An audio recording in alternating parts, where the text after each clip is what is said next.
Hello, everyone. Welcome back. Thank you very much for sticking around after lunch. Really appreciate it. And I hope that's because actually what we've got in the room is a lot of people who are local to this venue, which will be very helpful for this panel because that's what we want to talk about today. So, okay, let's set the scene a bit. I think we're all probably quite excited by the prospect that we're going to have a prime minister who understands. Sorry, we're almost certain. No, we are going to have a prime minister. This is happening now, right? We think we know it is going to happen. We're going to have a prime minister. I'm going to say it, who understands not just theoretically, which a lot of people in Westminster do understand this theoretically, but he understands through his lived experience in his bones that change doesn't come from Whitehall, and who also understands through lived experience that the work of creating better jobs, better opportunities, better progression pathways for more people, happens to a large extent at the level of place. It's not that it should happen there, it's that it does. Right? That's just where all of these things are actually happening. So our new Prime Minister understands that. Certainly, I would suggest probably better than any of his recent predecessors. But does he really understand necessarily what it takes to join up employment and skills at a place? Or for that, do you need people who built their career doing that? I think the latter. So that's what we kind of want to do in this session. So I'm going to resist the urge to use this panel to talk about Manchesterism and to try and kind of get a little bit of insight into, what's happened here, what might that mean, national policy. I actually want us just to talk about this place. So we're going to focus in this session on Greater Manchester and on its its local authorities, as a case study, right, of what combined authorities and what local authorities indeed can do currently to create better labour markets and better opportunities. So what's happening right now? What are some of the challenges that this place faces and different places within this larger place face? And also, what are the changes that they need? What kind of levers need to come into the hands of people who are running things here in Greater Manchester and its boroughs? And actually, what are some of the changes that now might happen to help us go further and do more? So that's what I think we're going to be talking about today. So I'll just really quickly introduce the panel. So we're going to hear from our panelists who have worked together and apart in different parts of the system, but we've also got lots of people in the room, right, who have got lots of different perspectives of what it takes to create better jobs in Greater Manchester. And so when we come to questions, I will also be prepared to hear comments, rarely, because I think there might be some interesting contributions in the floor as well. So let's start with a reflection from Nicola. Nicola MacLeod is the Director of Education, Work and Skills at the Greater Manchester Combined Authority. So Nicola, tell us about the labour market skills challenges that are facing Greater Manchester, maybe a little bit about what that looks like kind of across the patch, what you're currently doing, what devolution is allowing you to do, and maybe we'll hear a bit more about where you think the opportunities might be. Okay, thank you. Hello, everybody. Um, so I think where we are in terms of the labour market itself, Greater Manchester is pretty resilient, but not without its challenges. And I think for us, it's not about just securing more jobs. It's about getting the right jobs, having the right skills and that support, and being able to help people move through the system really quickly. And devolution is helping that, and we're moving towards a more kind of coherent system as opposed to a program-led um, endpoint, start point kind of program on off, roll on, roll off. So some of our challenges, I think, are around increasing participation, um, because not everyone benefits from what is quite often talked about is the good growth story. So we've got a huge number of people who are not participating, people who want to work, people who can, but that inactivity sits across the spectrum. It sits across the spectrum of people who have ill health, but also those who've retired early. So it's not a kind of straightforward picture of worklessness. It's a picture of health, confidence, challenges. We also think that there's a skills mismatch. So we see, if we look at our job vacancy postings, that the skills asks from employers is shifting. So some are still relatively generic, communication. Sometimes it's about having particular sort of broad spectrum skills. But more and more, we're seeing very sector specific skill demands coming through. So that in itself is creating some challenges, I think, in terms of how people are seeing those adverts. And we also know that some of our sectors are growing at different rates. So it's shifting. We've got some good growth in education, health, finance, banking, etc. But actually, there are others under pressure if we just look at it through those job vacancy points of view. So digital adverts are down, but the demand for AI has doubled. So it's starting to tell us something that we need to look at. Um, and the other challenge I think for us is how you progress, how people progress through the foundational economy, so that they're great entry points into work. But what's the progression through it and out of it in terms of being able to secure more stable employment in time?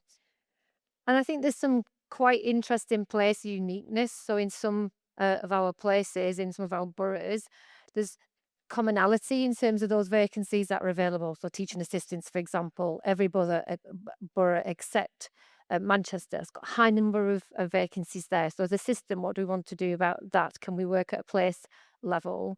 Whereas in other areas, we see quite high demand for construction, for example, in 4 of the 10 boroughs. I mean, it will vary.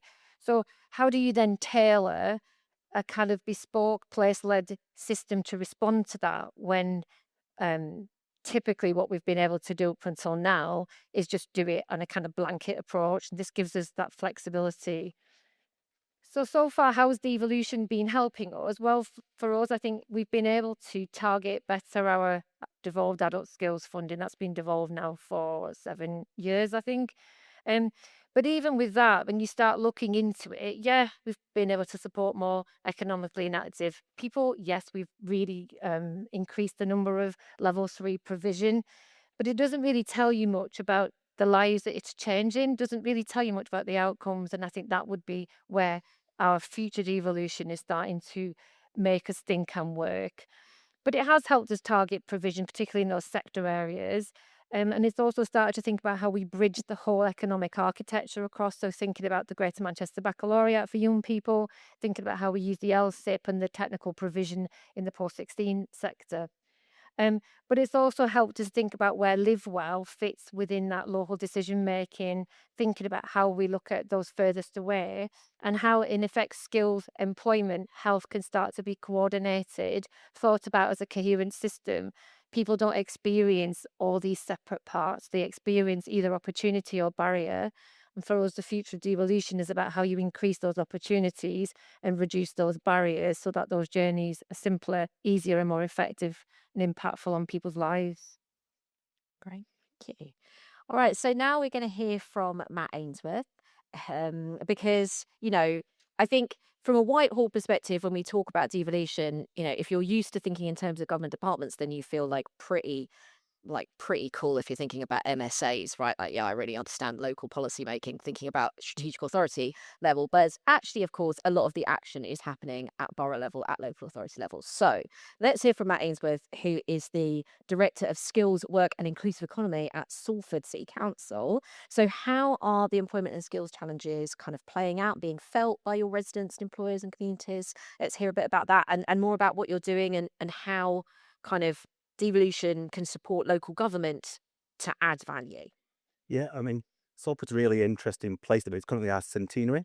Um, and it's fair to say that Salford's been going through a kind of economic renaissance over the past 15 and 20 years. And when Lord Willits was looking at the stats earlier about GM, actually all it's been driven by Manchester and Salford, so it isn't across the whole of Greater Manchester.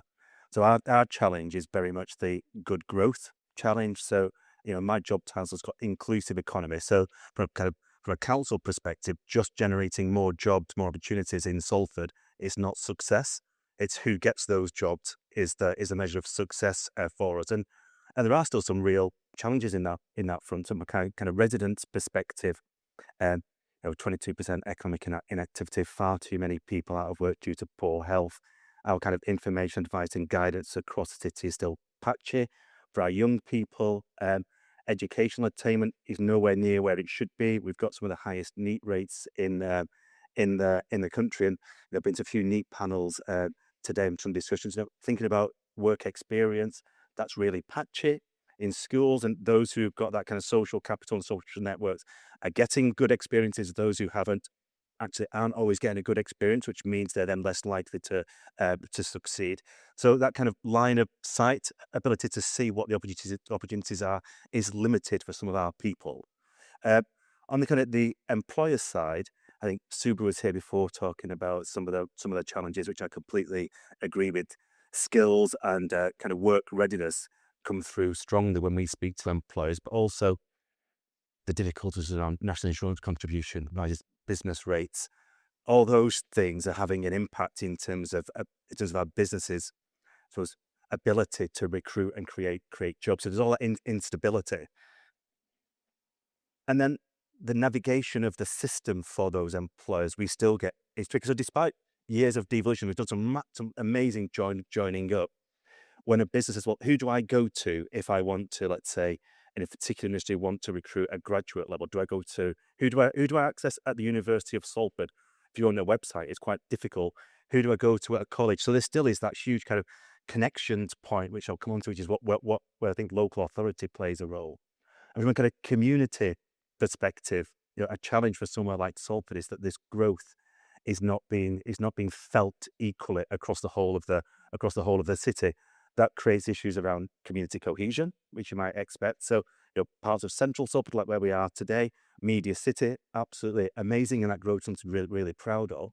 However, there's a risk of those intra-city inequalities widening, and that sense of access to opportunities worsening as well, because those who can do and those who can't are at risk of being left behind. So those are the challenges that we're facing. I think devolution provides a huge opportunity for us and is doing. I think the local authority's role as a kind of system convener, I think we're in a kind of unique position because we get to see business, economy, planning applications. I think we're probably the only organisation that can see and has an interface with the whole of the system, not just any one part of it, which I think is really, really powerful. I'm pleased to say, from a kind of Greater Manchester perspective, the relationship. I'm not just saying this because Nicholas sat next. Uh, I think we do have a very mature relationship between local authorities and the combined authorities, which I know isn't consistent across the country.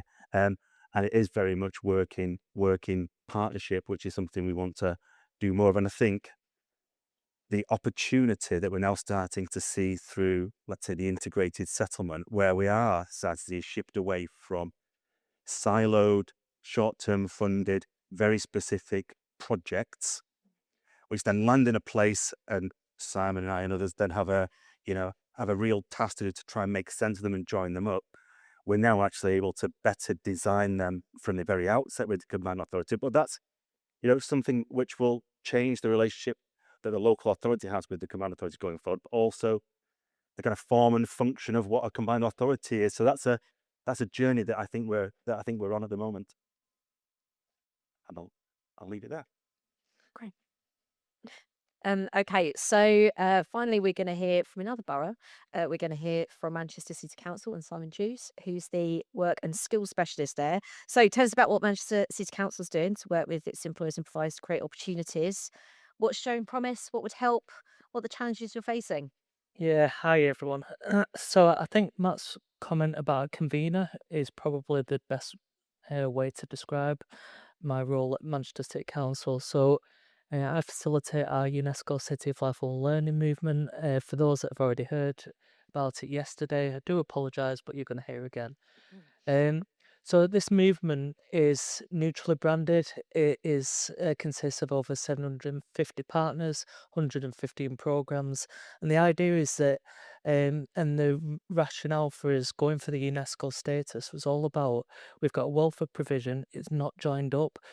How do we bring it together as close as possible as one holistic system? So, what does that look like in terms of some of the activity and engagement? 23,500 people have been engaged, but with us and our partners going out to them, places like our local parks, community centres, libraries, and many other places. seed funding community organisations where some of the adult skills fund has been redirected to more employment and vocational skills. It's left a gap on that engagement and learning for life, learning for recreation, confidence, self-esteem, and we've been able to fill that working with our community sector. Supporting the learning landscape through curriculum co-design. So working with 103 training providers to co-design in line with labour market intelligence, the local skills improvement plan. Our pipeline of businesses coming through as part of our inward investment discussions. Employer brokerage, so 47 employers with large scale recruitment drives over 100 vacancies plus, working with them to put together a clear workforce plan for when they are either growing in Manchester or coming to Manchester. That includes exciting programs that cross geographical boundaries like Scion Lines. And then looking at frameworks and using academia and other partners to develop innovative solutions like the Digital Skills Framework, which enables all of our business environment to um, assess what digital skills and competencies they need and how, and that translates into future skills growth and the jobs of the future. So the greatest promise, genuinely employer-led, co-design, partnership and collaboration. Partnership as a prime example, Matt and myself work um, across a priority contract for an Orthodox Jewish community contract issued to Jewel, and that is looking at the community across the Europe and not geographical local authority boundaries. So it makes you see, and it's a prime example of where we're thinking differently, both in our commissioning but also in our forward thinking. And then that the offer's flexible and person centric first.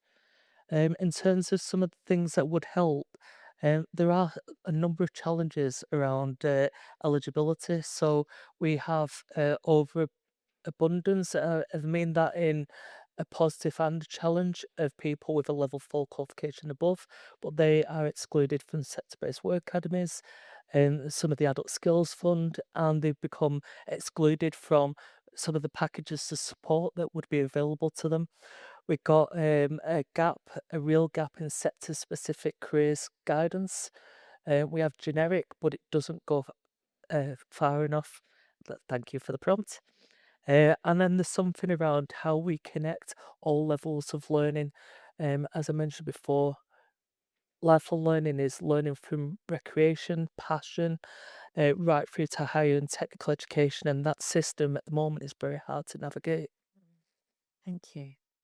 All right. In a minute, I'm going to take Chair's prerogative and ask a question of the panel myself. But I'm just going to let you know now that having done that, I'm going to come out to you for both questions to the panel, but also any reflections in this room, either from here in Manchester, is what I'm particularly interested in, and in Greater Manchester. But potentially, we've got people here from across the country and from different local authorities, different combined authorities. So I'm also interested to hear, where have you seen devolution allowing us to actually take a step forward on work and skills? Where has it borne the most fruit? And also, what are you hoping to see next, now that we've potentially got a Prime Minister who's interested in allowing some more of those levers to go down? So be thinking about answers to that question, be thinking about your own questions to the panel. My question to the panel, they get time to think, you don't, is, so, okay, I was making a little list as you were talking of like what are the kind of things that devolution has allowed us to do so far. So there's targeting of provision, right, is something that you can do when you work locally. There's something about more kind of joined up holistic budgets, mean more joined up holistic programs that then can also allow you to reach out to people who aren't going through kind of mainstream programs, live well-being. But, that's the ambition behind it. Well, it's my understanding of it. We've heard about working across geographic silos. Actually, interestingly, working more at a local level kind of allows you to then lift back up again and work across kind of arbitrary geographic boundaries where your communities need that. So, okay, that's some of what is happening. Maybe it's some of what we want to happen. What do you think is the biggest gap between the policy ambition that's kind of been stated? Because this isn't the first, devolution is an agenda that we've talked about for a long time. Where do you think is the biggest gap between the policy ambition and what's happening on the ground right now? And I'm going to start with Matt because he's looking at me, and then I'll go. It's Nicola and Simon. I suppose big gap, and so as everybody will agree, is cash. I mean, there's lots of policy ideas, and we've been with lots of discussions, for example, around NEAT, for example, a huge issue in Salford, huge issue across Greater Manchester, and a lot of the discussion has been around rearranging governance deck chairs rather than actually putting more money into the system to support young people. So for me, that's a gap. I think the point I made around the integrated settlement, I think is a really important one, whereby I just get the sense that the dial is shifting in Greater Manchester, because that is now enabling local authorities working with, say, to think across the whole system and not just what do individual projects and programs mean. So, working with Nicola and the team about what a long-term funding settlement for a place might be, that means you can genuinely start with your partners to devise something that isn't about strict eligibility criteria. I just think it's just a massive so I'm more on the kind of, it's probably a gap elsewhere in the country, but for me that's a huge opportunity. I'll be interested to see in the next few weeks and months whether some of the limitations of that integrated settlement in terms of what powers you've got to shift monies within it might flex and bend a bit more, so we can do even more in that space. Helpful, thank you. Nicola, I saw you scribbling. Yeah, I was listening to Matt and thinking actually where for us, and I think inevitably we consider sort of how we've responded in the past to national policy and tried to make it work, and we've created our own local policies and then made that work. And I think we're in a really unique position at the moment, which is still trying to grapple with and think about the future design of the system we want as an integrated system together, and still dealing with what is still coming in thick and fast from a national point of view. And so actually it becomes even more complex, I feel personally, than it was last year. But I think the power that we're harnessing together at the moment is we're working through that. Do you know, this morning I was at another event and someone said, so you're the combined authority. So what's the power of the combined bit? And I thought, gosh, I've never even thought about it in that way. And I think where we are right now is thinking about our combined efforts are helping us resolve problems that we all experience, but not losing sight of where the problems might be different, and how that is uniquely tackled from a place lens. And we start to add value. So I think that's one of the challenges. I think the other challenges is probably more around the system's readiness to be able to work differently rather than just through a commissioning lens. So, what do we want to buy? Let's buy these, let's count them, and then let's congratulate ourselves that these things have worked. And I think that's how it sometimes feels. Um, Whereas I think this gives us a chance to build a system around people's experiences, what people actually want, rather than what we think they want. And then we're able to ask the questions, well, did it work? And it only works if it's felt and it feels different to the person who receives it. So I think we're at the foothills of something very exciting about system design that we've never really had the chance to look at before. Interesting. Simon. I'm going to take more than my time. I've got three, but You got uh, time. I think there's something around economic activity and being a trade-off between some of the wider goals around health, social cohesion, well-being, citizenship, not just measuring by jobs created. I think Nicola referenced good jobs, but also I'd go further than that by saying there's a lot of reference on priority sectors, but we're forgetting about the sectors that this morning we had retail and hospitality referenced quite articulately in terms of they are viable destinations for a lot of our population and our residents, and they're also good stepping stones for people that have aspirations to progress. Um, yeah, so in fact, I'll leave it at those two, I think. Great. Okay, so now I can come to the floor. If you put your hand up, I'm open to kind of questions and comments. But please, if you've got comment, let's keep them somewhat brief, and we'll go right here. And Mike is on its way to you. Hi, thanks. I'm Nathan from West Midlands Combined Authority, so it's really interesting to hear the conversation. I think just what do I think devolution has given us so far from my experience? I think we talked a little bit about integrated settlement, which I does think gives us a bit more flexibility, but is still really program funded. And I guess what do I want to see next? We'd really like to see much more freedom to move away from those programs and actually deliver what's needed in place. We do have some flexibilities, but really to make it work, that's what we'd like to see next. I think one of the things that myself and my team have been working on is really that partnership. And I guess if we got chance for a question, it'd be really interested to see what the panel think is the key to making that combined authority and local authority piece work. Because I think within devolution, perhaps not everybody sees that that's a critical piece. And I think that working well is really important. So if we get a chance to ask that, I'd really appreciate it. Great, that's a great question. I think we'll definitely want to hear reflections on that. If we have any more hands, let's just check. So we've got one there and one at the front. So let's do those two, and then we'll hear from the panel. Yeah, I live in Manchester. I work with Intuitive Thinking Skills, part of the AKG group, but I work across the country. So I see lots of examples of good practice right across the country.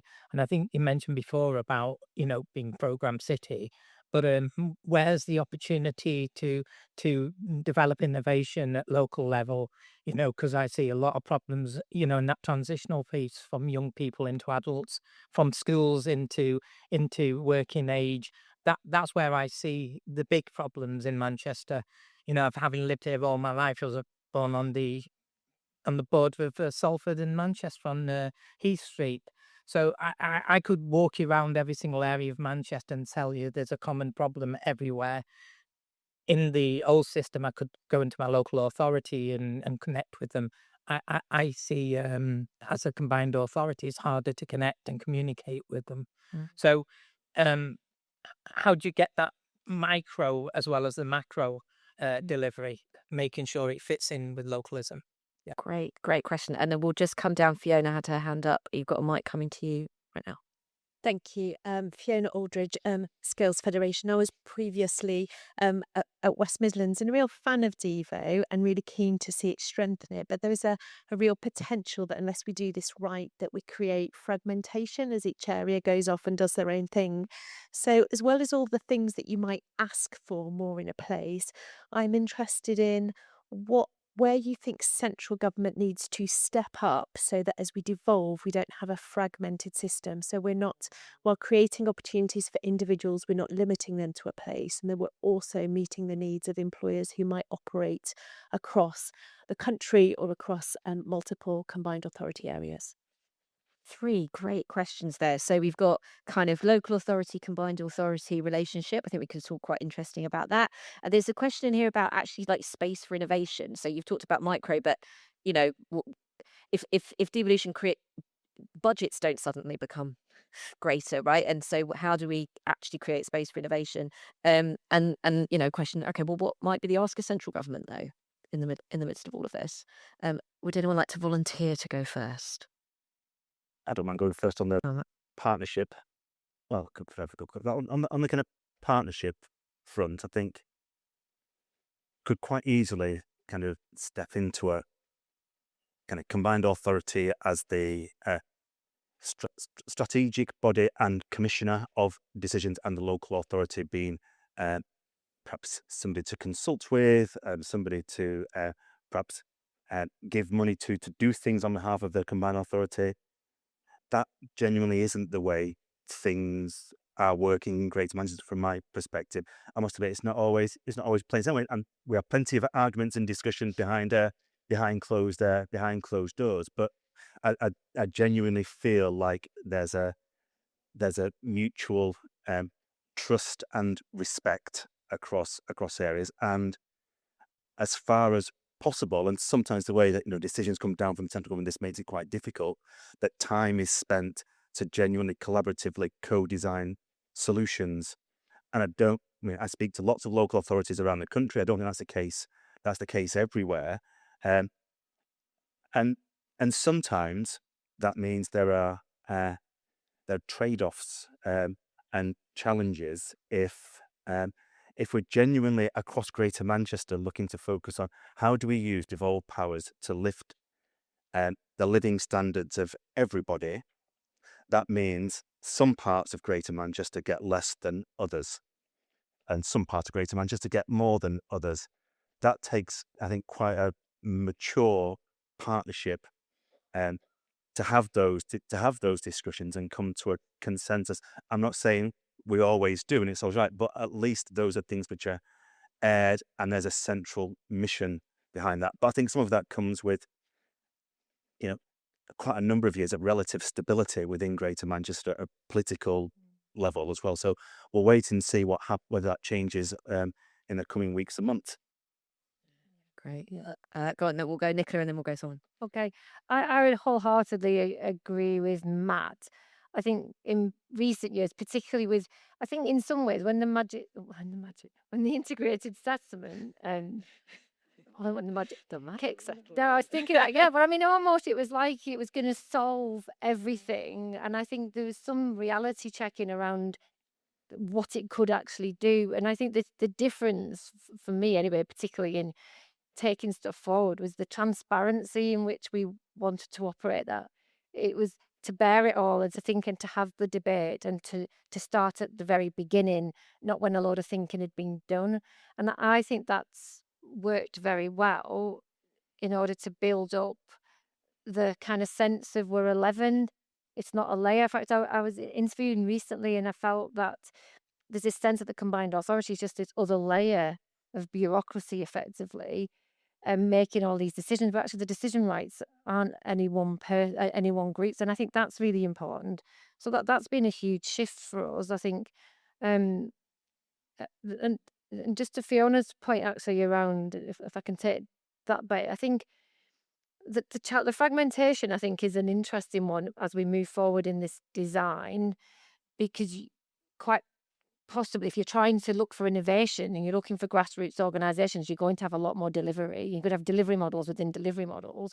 The challenge is for us, I guess, is how easily is that?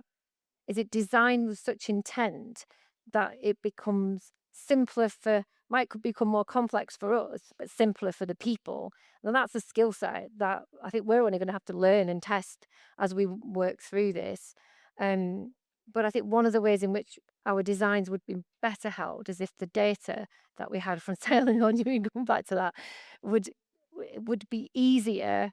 Because actually, I think even in integrated settlement terms, my general frustrations is it's really difficult to have conversations with central government at the moment around the different departments, firstly, and then also there's a trust gap there in terms of allowing the outcomes to be worked through and then to show that it can be done rather than trying to hold on to really counting the things. And if there has got to be accountability, but I think you don't get innovation if you squeezed. And so I suppose it's trying to find ways of better working with central government. I think we've got an opportunity now. There's huge interest in what we do compared to 2 weeks ago. All I'm saying. So picking up partnership, so I'd echo transparency.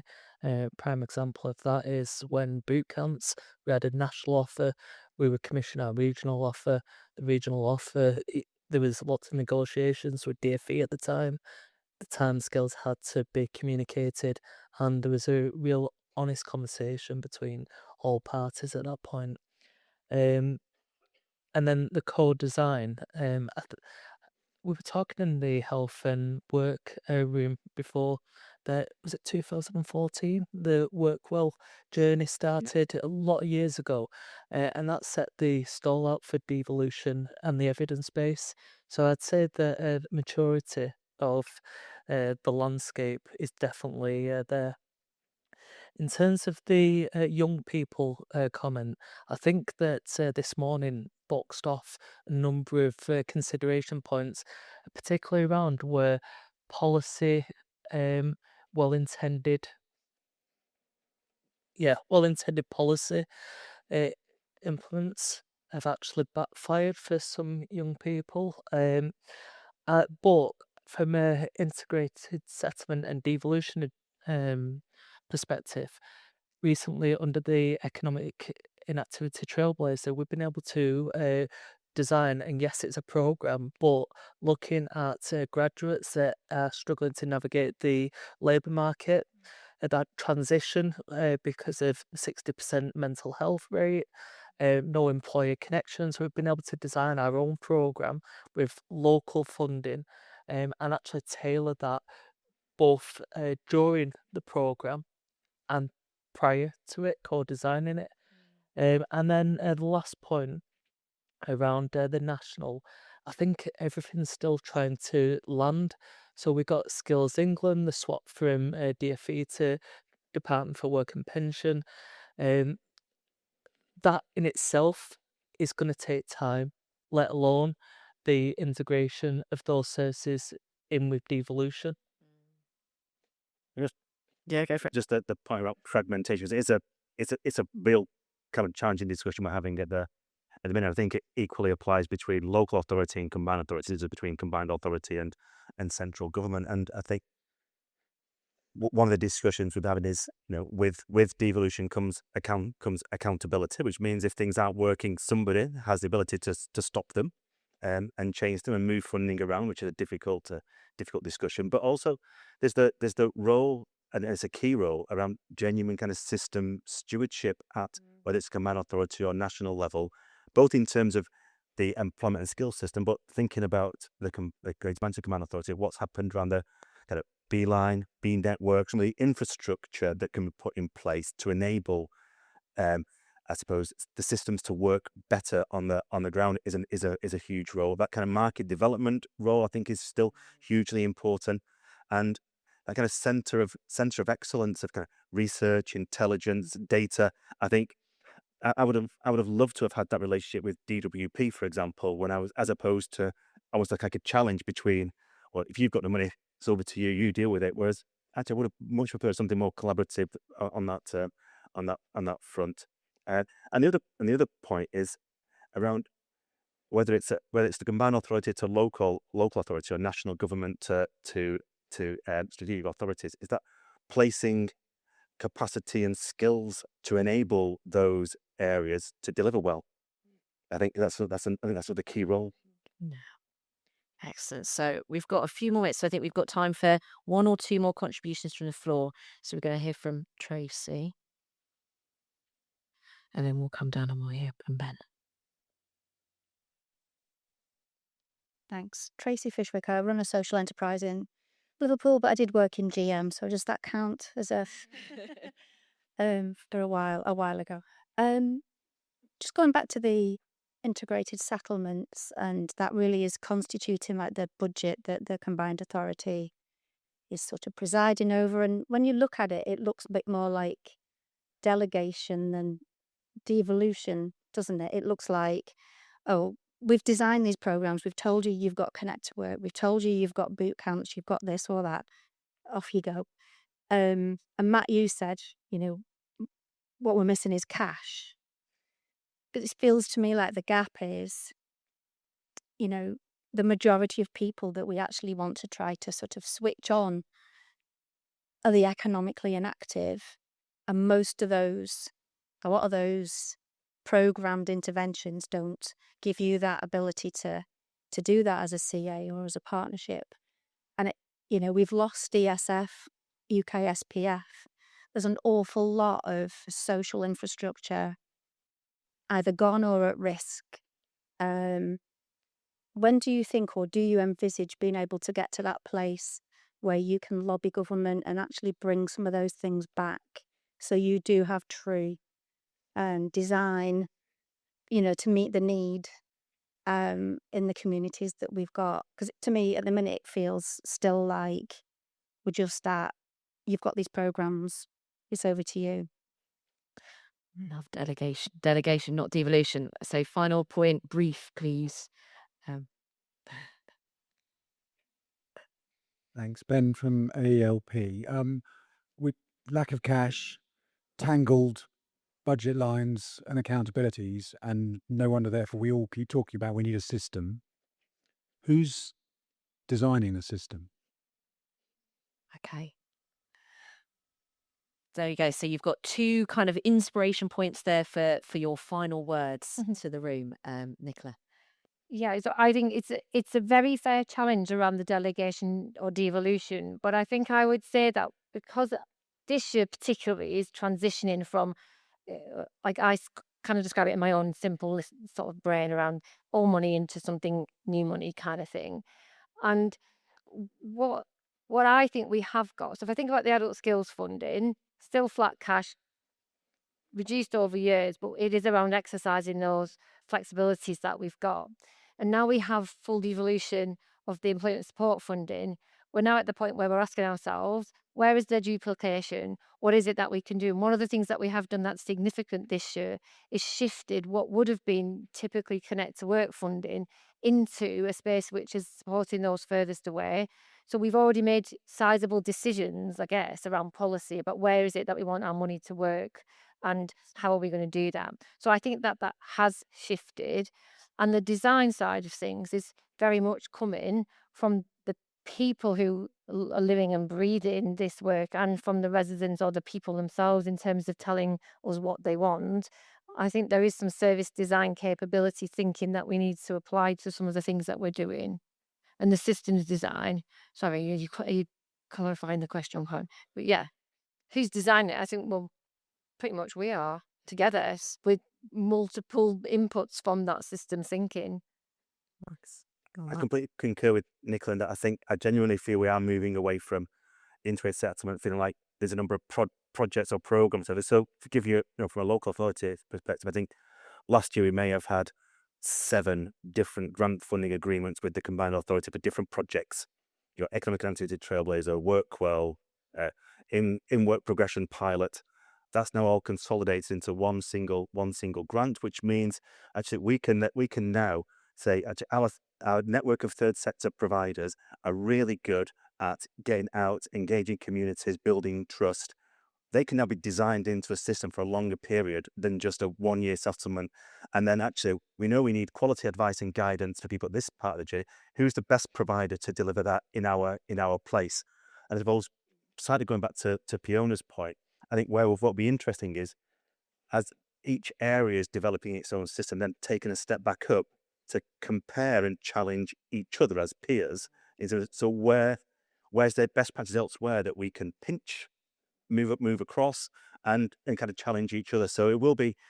So I'm definitely in a significant more positive headspace than I was this time 12 months ago.